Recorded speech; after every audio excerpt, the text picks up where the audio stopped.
I'm reviewing here!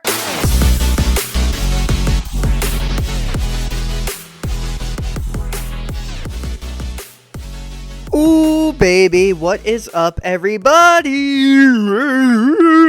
Sorry. I have an Oprah impression, but I don't know if I should do it, but it's kind of that. It's usually like, oh, like, you get a car! I'm in the woods right now. It's like that, It's like a lot of like cheering, but I can't really do it good. I'm not very good at it. Anyway, hi everybody. Welcome to another episode of I'm Reviewing Here, a podcast where I, Matthew Bussey, watches and reviews the Sight and Sound's top greatest movies of all time. It's fun, and it is not tiresome at all. No, I really mean that. It's not tiresome at all. But look, before we get into today's episode, a quick word from my first sponsor. Are you ready? Here we go.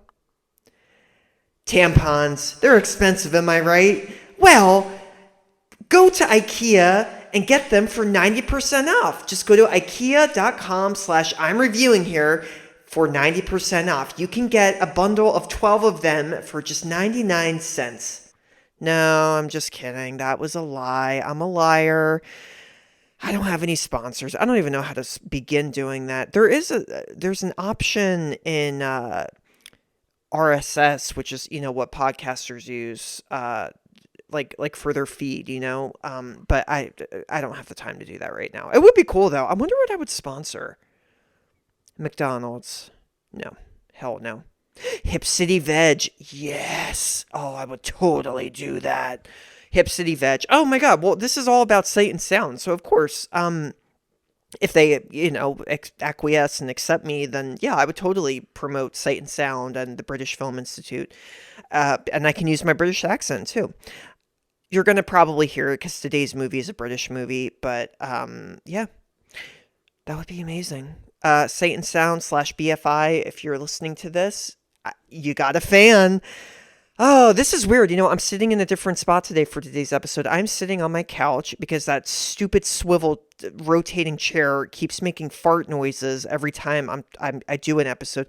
I listened to the last episode of A Clockwork Orange, and it's legit like, hi, yeah, Clockwork Orange is really good. You like hear that in the background. Oh, so annoying. I'm moving into a new place because I'm currently living in a shoebox. Like, it's literally the size of a shoe. But was that sponsor, fake commercial at the beginning? Was that good? Was that good? Leave your comments. Please do. Because I am curious. A funny thing about tampons, whatever. This is a true story. For the longest time, I thought that the phrase "to be plug-in," I thought that was an actual phrase that girls used with one another when they were on their period. I kid you not. Like, I thought to be plug-in meant to be on your period. So, like, let's, like, give ourselves a scenario here. Okay, there are two best friends, Sarah and Peggy Sue. Okay, here's the scenario. They're meeting up for lunch. Peggy Sue. Hi, Sarah. Sarah. Hey, Peggy Sue. How was your weekend? Peggy Sue. Not good. I'm plug-in. Sarah. Oh, I'm so sorry. How long have you been plug-in? Peggy Sue. Just a few days now. What about you, Sarah? Nah, I plugged last month. I gotta wait till this month now.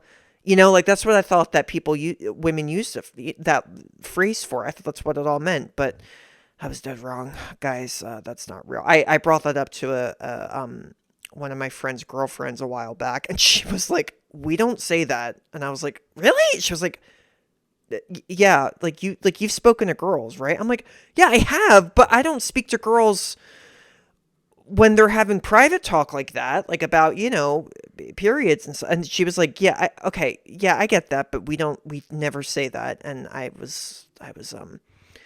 felt really embarrassed. I wonder what girls think guys talk about when they talk about, their manhoods. Like, what phrases do they think that we use that are totally wrong? Well, I use everything that's totally wrong because I'm a weirdo, but, okay. I guess we should probably change the subject. God, everything in this podcast I always get off topic, but it's fun. And this is good. Look, I'm not even 5 minutes in yet, and I haven't spoken about the movie yet, which is good. I want to get into today's movie because it's a shocking one. No, the movie's not shocking. My reaction to it is shocking. Today, my friends, we are going to talk about A Canterbury Tale. It's a real voice you heard. You're not dreaming. No. Just now, I heard sounds. What sounds did you hear? Horses' hooves. Voices. And a lute. Or an instrument like a lute. Did you hear anything? Those sounds come from inside, not outside. They're only when you're concentrating, when you believe strongly in something. Just now I was concentrating on who was coming up the hill to disturb me. Disturb you at what? Breathing the air, smelling the earth, watching the clouds. Why don't you sit down?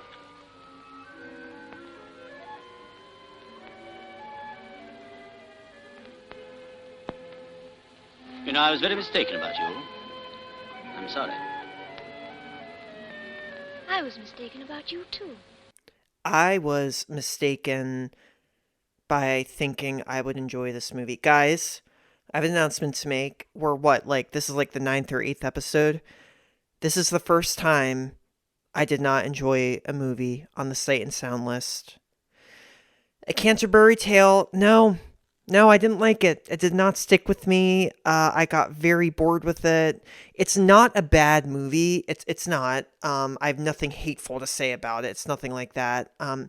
Maybe I wasn't in the mood for it. I don't know. Maybe it would have been different if the circumstances were a little bit different. I wanted to like it so badly because here's the thing. A Canterbury Tale was directed by two of the most famous directors in British cinema, Michael Powell and Emeric Pressburger. They were a duo. They did a whole lot of movies together. Their production company, I love this, their production company was called The Archers, and the image was, art, what is it? What does Katniss do in the Hunger Games?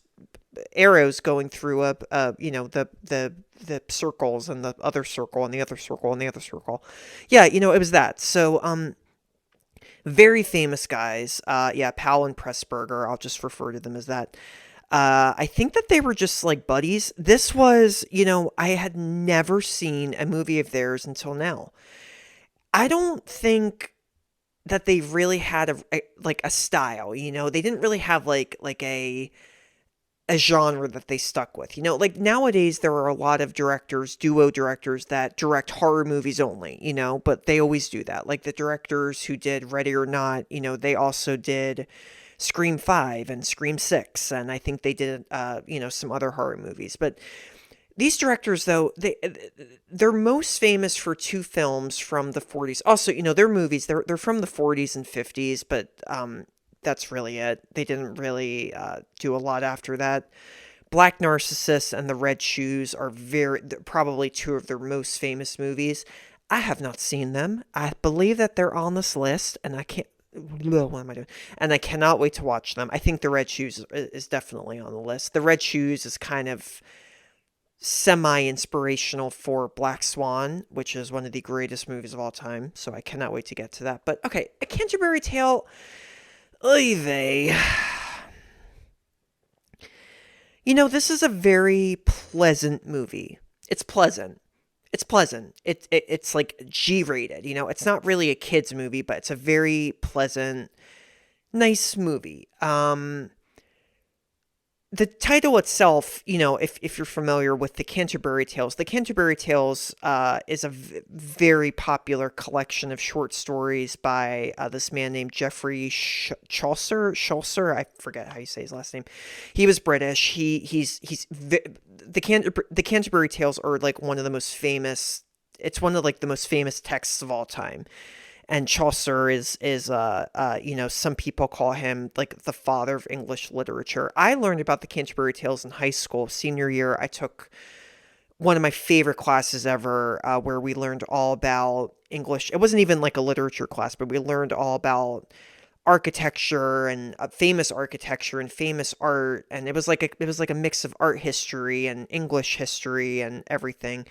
We learned about the Canterbury Tales, and I remember a lot of high school. I remember everything. I remember everything in college too.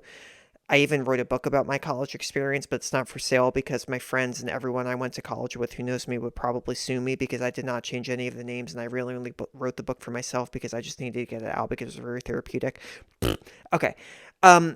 I remember learning about the Canterbury Tales, and what I vaguely remember is that the tales were very absurd, like to exponentially absurd. I remember my friend and I, one of our projects was like we had to like do a little presentation where we like reenacted one of one of the tales in the Canterbury Tales, and it was crazy. I really want to go back and read these stories because I just remember there being a lot of fart jokes. I remember there being a really racy humor in it.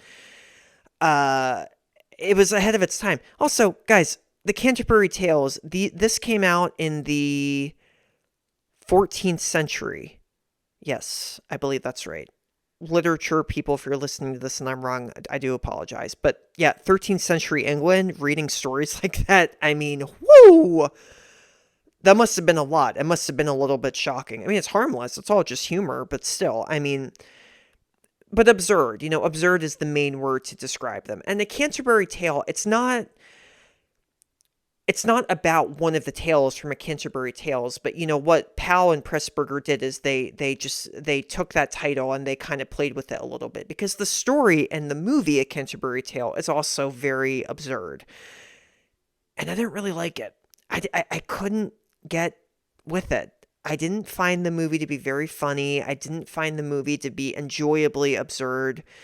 But I'm gonna get to it. I'm gonna get to also why it is a good movie overall. But I'm surprised though that, this movie made the list. I need to read more reviews of why nowadays people love the movie so much.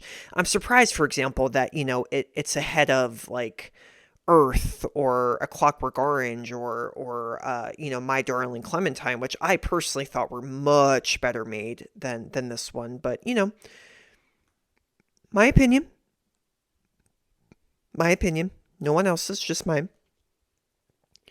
So, A Canterbury Tale. This movie came out in 1944. It's a British movie, too. This was not, like, made for Hollywood or anything. Like I said, Powell and Pressburger, two of the most, if not the most famous British directors of all time.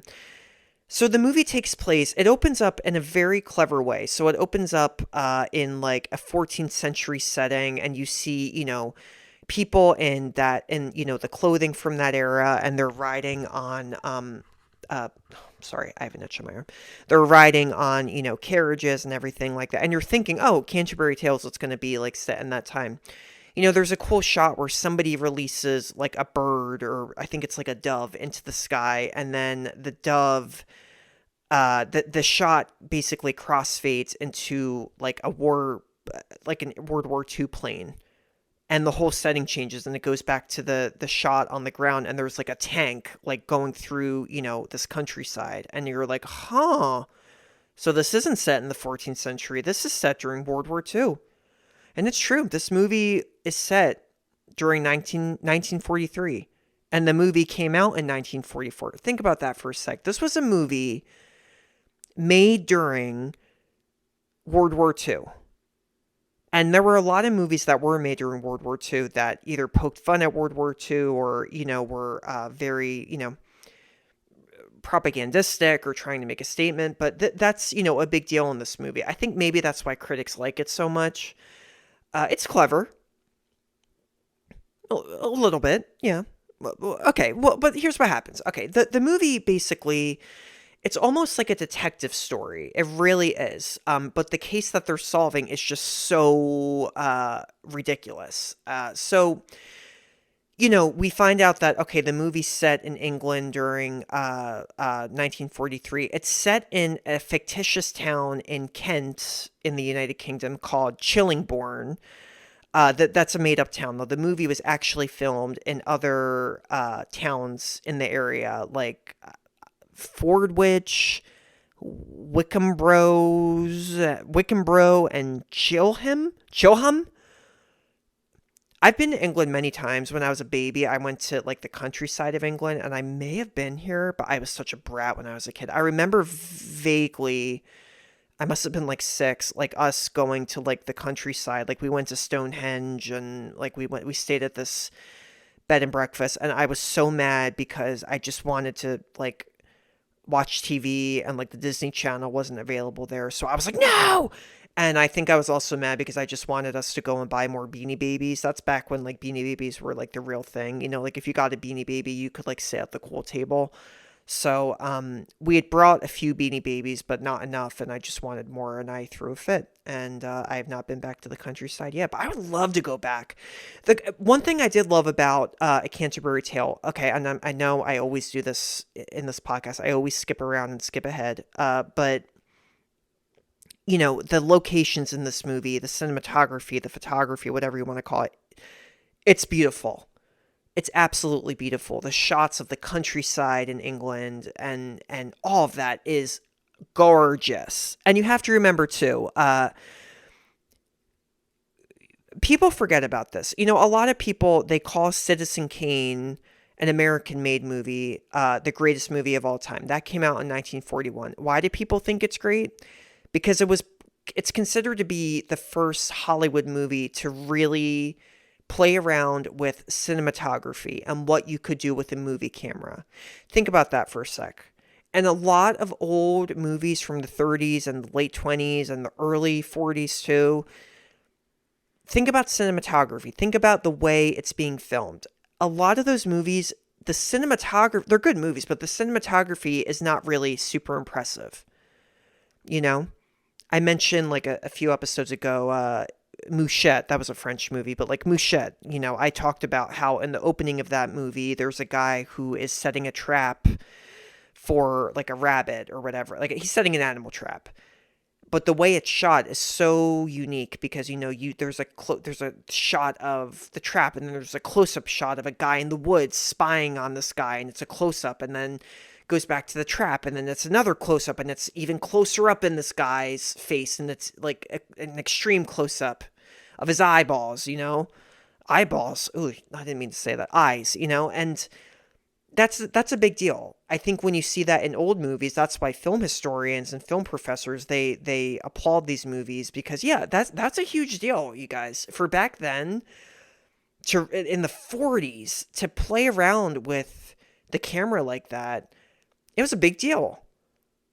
It wasn't just always like, well, we're going to make a movie and that's only going to be about the story. No. It can be a story and it can be a stylistic movie too. You watch some of the greatest directors alive today. Steven Spielberg, for example. You watch any one of his movies, oh my God, that man, his vision in every shot in every one of his movies, he's playing with that camera, you know? Wherever he's shooting it from, he's playing with it. I have to say that because that is something that I did like about A Canterbury Tale, is that, yes, the cinematography, and it was done by a man named Irwin Hillier? Or Hillier. Yeah, he was German, so I don't know how you say his last name, but that is very, very good. Okie dokie. Okay, plot. What is this movie about? It basically, yeah, it's like a detective story. It's kind of like a comedy, but not really. It follows three people, and the movie starts off at a railway station. Now, the three people, they basically end up at this railway station. Their names are, there's Sergeant Peter. He's part of the Royal Air Force. He's played by an actor named Dennis Price. There's a woman, a sweet woman named Allison Smith, played by Sheila Sim. Now, fun fact, Sheila Sim was married to the one and only Richard Attenborough. Who's Richard Attenborough? Guys, Jurassic friggin' Park. I'm not even, I'm ashamed that you don't know who that man is. Rest in peace. He died in 2014, but Jurassic Park, just Google that and his name, Richard Attenborough, and you will know who he is. But yeah, she was married to him. And the third character, he's an American. His name is, he's U.S. Army Sergeant Bob Johnson, and he gets off at the wrong stop. He's heading for Canterbury, the town, but he ends up in this fictional town, Chillingbourne. Bob Johnson is an interesting character. He was played by not an actor, but a real life U.S. Army sergeant named John Sweet. John Sweet was not an actor. He actually was already, fighting in the war when Emeric and Powell and Pressburger. I was going by first name, last name though. When Powell and Pressburger, they actually approached him and told them, "Can you be in our movie? You're not an actor, but we like you. Can you be in our movie?" This guy had no acting experience really. He was born in Minnesota. And he said that, he had the time of his life making this movie. And I love this fact. He actually donated all of his profits he made, his salary he made for the movie. He donated it to the National Association for the Advancement of Colored People. Very sweet. Yeah, he was a good man. His performance, I had a few issues with his performance, which I'll get into. I can't criticize him because again, he was not an actor. But anyway, okay. They end up in this town. And it's like it's like the middle of the night. They get off the train, and they're all, again, Bob doesn't need to be there, but the other two need to. And they get there, and Allison is supposed to be there to work on a farm in the area, and Peter, the British RAF guy, rough guy, he is, no one ever calls it that. He is just meant to be there because he's supposed to be there for work.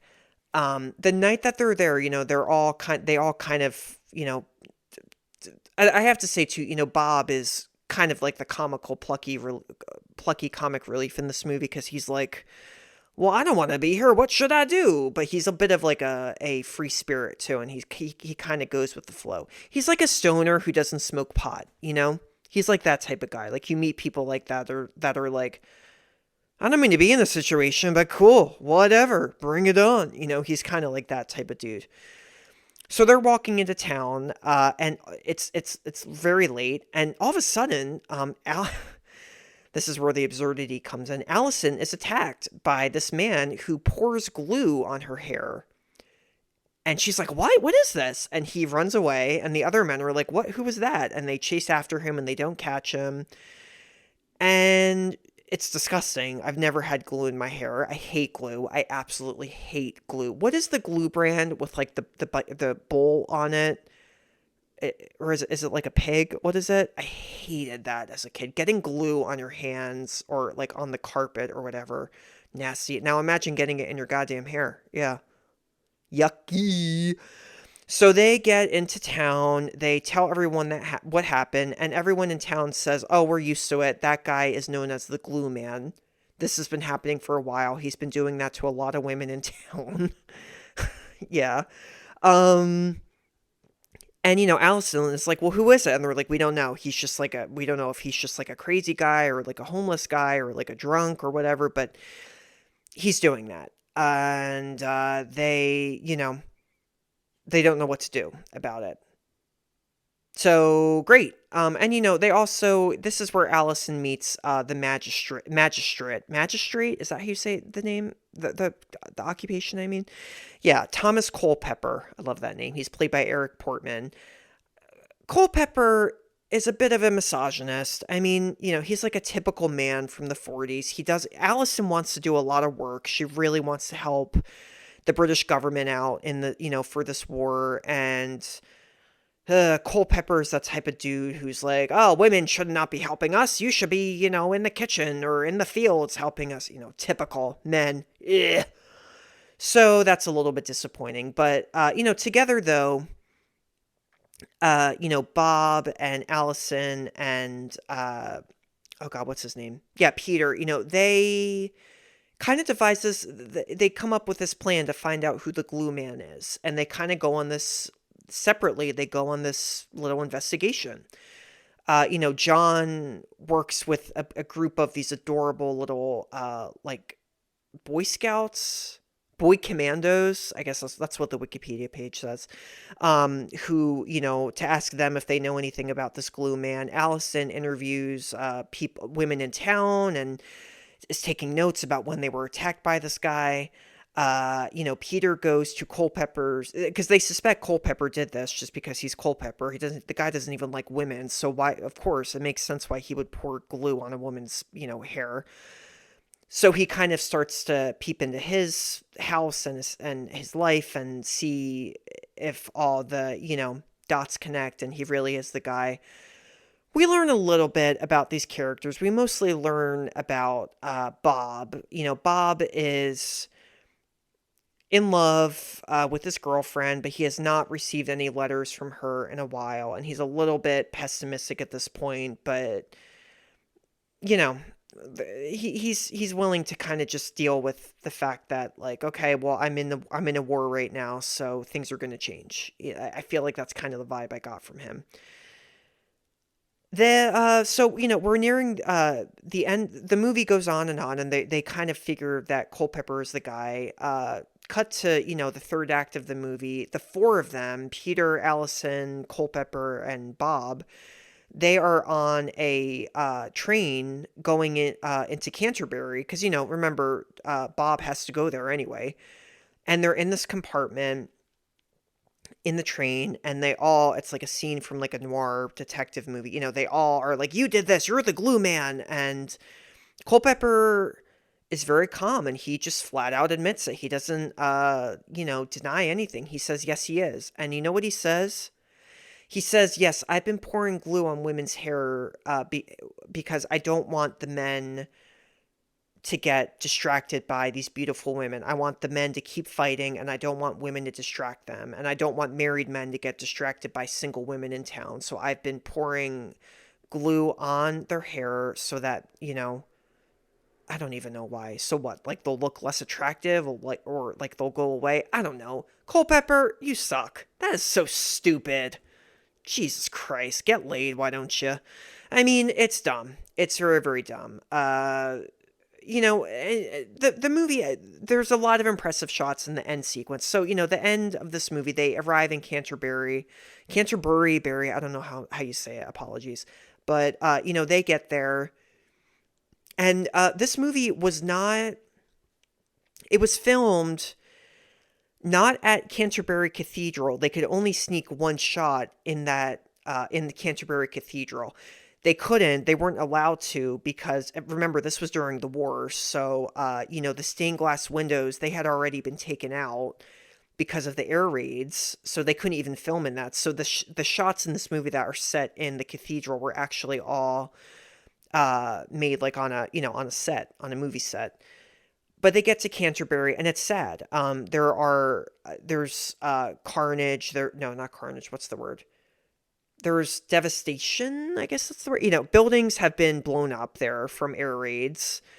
Allison is walking into town, and it is a good shot. She's walking into town, and she's going by building, and then it's just rubble, and people in the town are just used to it. And she finds out that her boyfriend, who she thought died in the war, is actually alive. I forgot to say this, but earlier on in the film, Peter says that he's a cinema organist. That almost came out wrong. A cinema organist back in the day was when you would go to a silent movie, and you would play the piano or play an instrument as the movie played for the audience, and they would get rowdy and be like, yeah, so that was his job. He goes to this cathedral, which is really there, the Canterbury Cathedral, and he gets to play the organ or the piano, whatever it's called. He plays Bach, and it's Bach, that famous song. I think it was it in Phantom of the Opera? The movie Phantom of the Opera? I can't remember. Organ, yeah, he gets to play it there. And then sweet old Bob finds out that he finds the letters from his girlfriend. He finds out that, yes, she had been sending him letters. They were just delayed. And she's now in Australia working for the WAC, the Women's Army Corps. So she loved him all along. Now, I read a little bit about what this... And then the movie ends. The movie kind of ends just out of nowhere. And I was very shocked. And the movie's like 2 hours long, too. So I was like, what?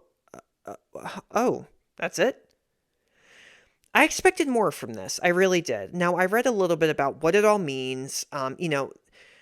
This movie does also actually refer to the actual Canterbury Tales. And there's a scene when they're in the compartment, in the train compartment, where Culpepper says that, in the Canterbury Tales, the pilgrims they voyaged to Canterbury to quote unquote receive a blessing or to do penance.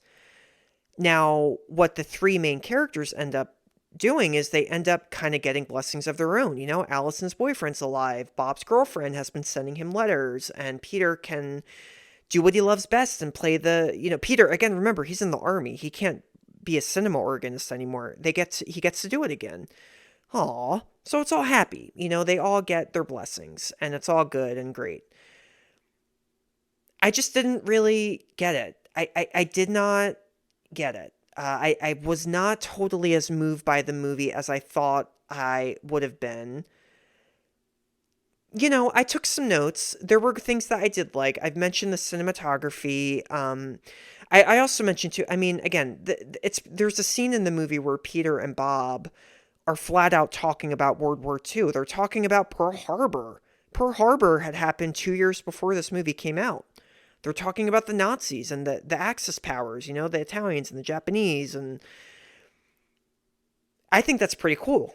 To talk about that in a movie that was...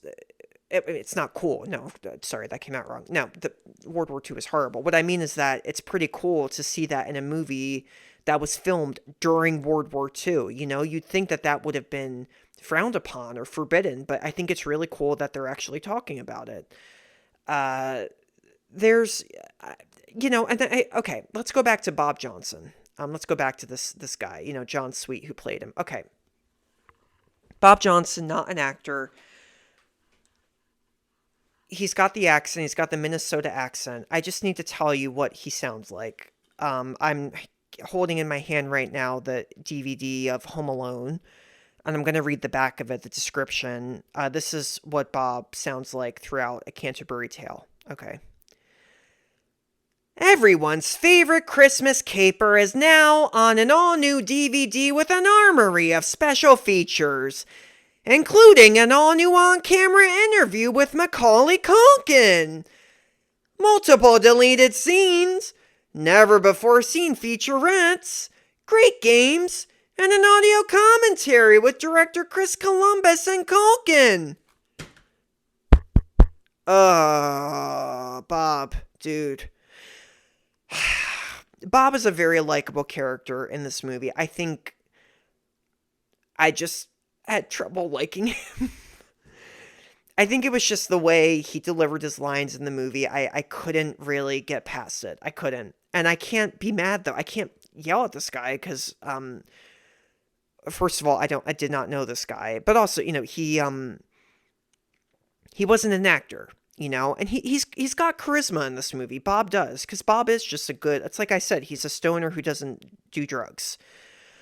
There's actually, speaking of stoning, there's a reference to marijuana in this. That's how I say it, marijuana, but it's marijuana. That's how you're supposed to say it, marijuana. There's a reference to that in this movie, which I like, and I think even Bob himself says it.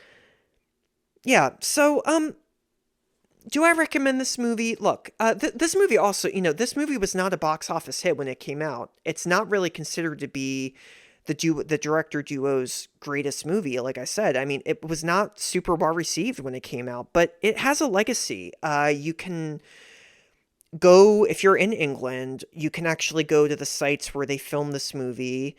The shots that they filmed that were supposed to be in the Canterbury Cathedral, they were so convincing back in the day that, I don't know if they do this anymore, but tour guides used to actually give tours in the cathedral and say, yes, this movie was filmed here, when actually it wasn't. They filmed, outside shots of the cathedral, but not from inside. Like I said, it was only one shot, and they had to sneak it in. It's a shot where Peter's looking up in the middle of the cathedral, whatever it's called. What's it called? What's the term? I forget. I'm not an architect. I don't know. But I was just bored. I was bored during this movie. I was bored. It did not really, I could not get into it. I think I would have liked it more if there was more humor. I did not mind the absurd plot of it all. That I like, because it's Canterbury Tales, so I like that. Again, cinematography was gorgeous. The dialogue was really good. Decent performances. Bob, again, I know I'm making fun of the way he delivered his lines, but it's whatever, it's fine. He didn't ruin the movie for me also, and he did not. I think it didn't impact me as much as I thought it would. It really didn't. It kind of was a nice movie, but I don't know if I would want to watch it again. I would. And I think what's also kind of confusing me is I've read some reviews that are like, oh, it's an incredible modern day depiction of, Europe and the UK during the war, the Great War. And I'm like, I don't think it is really, personally. It is when they go to Canterbury and they see the rubble and everything. Yes, that is good, but that's not until like the last 20 minutes of the movie. The whole, all the minutes before it is all about finding the glue man. Was there a glue man during World War II? Is that a metaphor for like, a bad guy in World War II? I don't know. No, of course not. So look, I'm not saying don't see this movie. I don't want to say don't see this movie for any of the movies on this list. I was a little surprised that this movie, is higher up than some of the previous films I've reviewed, because I think they're a lot better made. But I have nothing super negative Nancy to say about it. I cannot wait to see these directors' other films. I really have always wanted to see Black Narcissist and the other one, The Red Shoes. So I'm looking forward to it. This is just the first movie that I've seen of theirs, and maybe their other ones will be a little bit more impactful and entertaining, I think, too. I think that was the other thing. I did not like the length of this movie. I do not think it needed to be 2 hours long. No way, Jose. No. No. There's nothing more annoying when a long movie is long for no reason at all. There's none. No. I have things to do. No. Okay. On that note, you guys, yes, I didn't love this movie, but it's bound to happen. It was bound to happen, and there's probably going to be a lot more that I may not enjoy as much, but I am pleased that I saw it. I'm very pleased that I finally saw a movie by, and I forget their names already. Oh, Jesus Christ. I'm so bad at doing my homework for these things. The duo directors. Okay. I always want to say Michael Pressburger and Emeric Powell. It's not. It's Michael Powell and Emeric Pressburger. Okay. Emeric and Michael, rest in peace. I really am looking forward to seeing your other movies, and I do, again, appreciate the scope of this film. I think it was well done on that scale, on that level, I mean. But, yeah, I think it's a little forgettable, though. But no movie is perfect, okay? No movie is perfect. I hope you all enjoyed this episode. Do not forget to rate and review what you think of me. I would love to hear what you think of me. Tell everyone about this. Continue listening. It's 3 times a week, Mondays, Wednesdays, and Fridays. You can listen to I'm Reviewing here anywhere you get your podcasts. It's really fun. It's so much fun doing this. I cannot wait for the next movie, too. I'm going to watch it tonight, actually. And it's a spooky movie. Well, it's not really spooky. It's just disturbing. And I'm going to be excited to review that. So, yes, watch those movies, people. Go back to the movies. For God's sake, go back to the movies and experience the beauty of this medium. Bye-bye.